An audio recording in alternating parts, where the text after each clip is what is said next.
माझी तक्रार करता जा, अतिक्रमण हटवत नाही, अशा शब्दात गाडवे यांनी जाधव यांना सज्जड दमच दिला। एखादी शासकीय अधिकारी आपली जबाबदारी पार पाडत नसेल तर त्याची तक्रार करणे गुन्हा आहे का?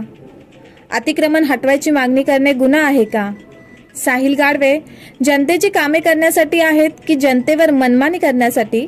खोपोली नगर परिषद लोकशाही देशात आहे की हुकुमशाही देशात, असा प्रश्न नागरिकांमधून उपस्थित केला जात आहे। पत्रकार शिवाजी जाधव यांनी या अतिक्रमणाविरोधात वेळोवेळी खोपोली नगरपालिकेकडे लेखी आणि तोंडी स्वरूपात पाठपुरावा केला होता। मात्र सहाय्यक नगर रचना अधिकारी गाडवे यांनी पोलीस संरक्षण द्यावे लागेल, उद्या कारवाई करतो, 4 दिवसांनी येतो, अशा उडवाउडवीची कारणे देत सातत्याने कारवाई टाळली आहे।